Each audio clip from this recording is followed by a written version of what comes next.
Turkey and says the Saudi prosecutor could do more.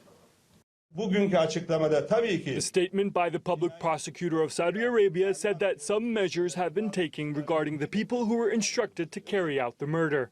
We find all these steps positive but insufficient. Those who ordered the murder also need to be identified. The process should not be closed. We'll follow this process and share the developments with the world. Khashoggi's family and friends still do not have his remains for a proper burial, but they've decided to proceed with funeral prayers for him in Istanbul on Friday. Caitlin McGee, TRT World, Istanbul. TRT World, Zubair Shahbandar is in Ankara and he says there are still a lot of questions to be answered, including the whereabouts of the Saudi official in charge of the kingdom's consulate in Istanbul. And part of the big problem here, the disconnect between the Saudis' version of events and what the investigators and the Turkish investigators are saying, what happened here is, where is the Saudi consul general? He's a key piece to this puzzle. He's essentially disappeared since he returned back to Saudi Arabia. Many suspect that he was intimately involved in the killing, given that the dismemberment of the body allegedly happened in his office. So a lot of unanswered questions here and a lot of gaps in the information that's being provided by the Kingdom of Saudi Arabia, particularly given the recently released audio tape by Turkish investigators of the killing of Jamal Khashoggi. That audio tape was shared with the Saudis. And we heard from Turkish officials just the other day that even the Saudi intelligence officials who listened to the audio were deeply disturbed by what they heard. So some major gaps here but on the Saudi version of events and what Turkish investigators are saying really happened with the brutal murder of Jamal Khashoggi. Well, for more on this, Andreas Krieg joins me now in the studio as an assistant professor at King's College London's Defence Studies Department. Good to speak to you, Andreas. Thank you very much for coming in. So, I mean, the first time we heard from the Saudi foreign minister here who compared the murder to terrorist attacks, and it's a country who've changed their version 3 times. So how credible is what he's saying? Yeah, I mean, this is the big question. I mean, honestly, how credible can it be? Because today, when we see what the prosecutors say, there's very much resembles the story that Turkey has been disseminating for the last 5 weeks, ever since this affair started.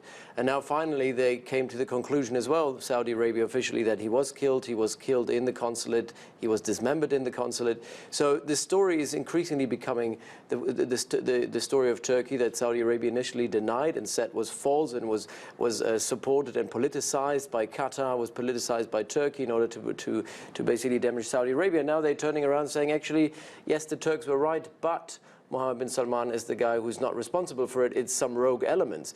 And then, you know, the problem that most analysts have these days is that they're looking at it and say, again, you're using this label, terrorism label, saying, okay, there are some rogue elements within the government. People who are very well connected to Mohammed bin Salman, you know, needless to say, are now being deemed to be terrorists. And, you know, in a way of trying to distance themselves from these actors and saying, you know, we had nothing to do with it.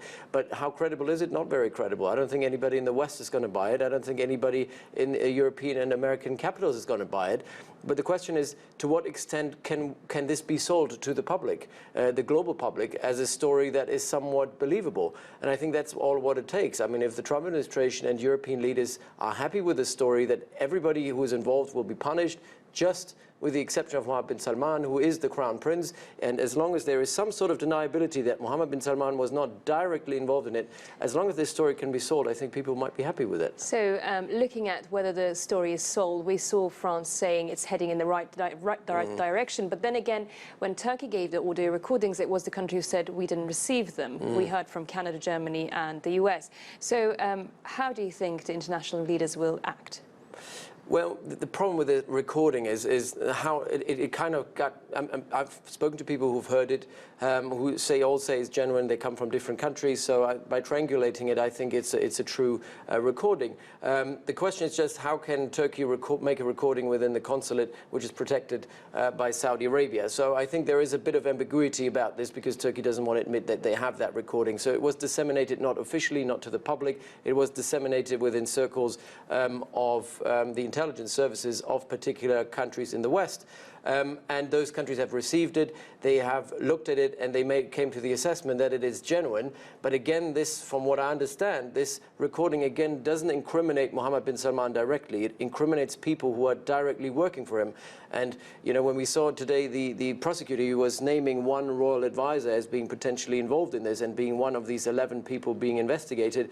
And I think this one advisor is Saud al-Qahtani. The question is, someone who is that close to Mohammed bin Salman acting on his own behalf without any authorization from the Crown Prince sounds completely, impossible. The question is, what kind of consequences will they take? Will they hold someone like Saud al-Qahtani, who is one of the best friends of Mohammed bin Salman, accountable for this? So just coming to that, exactly, you were saying it's important for the international leaders and the international community to believe this story. Well, when we look at it, they say they will issue a death sentence for the 5 people involved. So, which Turkey until now wanted an international court and to be handed over to Turkey. Would that mean just covering up the story and that's out of the picture? Well, it's about buying time, isn't it?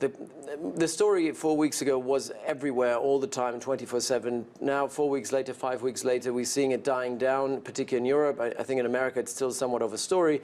But this dying down is the big problem. Because if we wait another 4 weeks and nothing is happening, at some point, this is how the media world works. I think the public attention will go away. People will no longer ask any questions about it. And then maybe nothing is ever going to happen.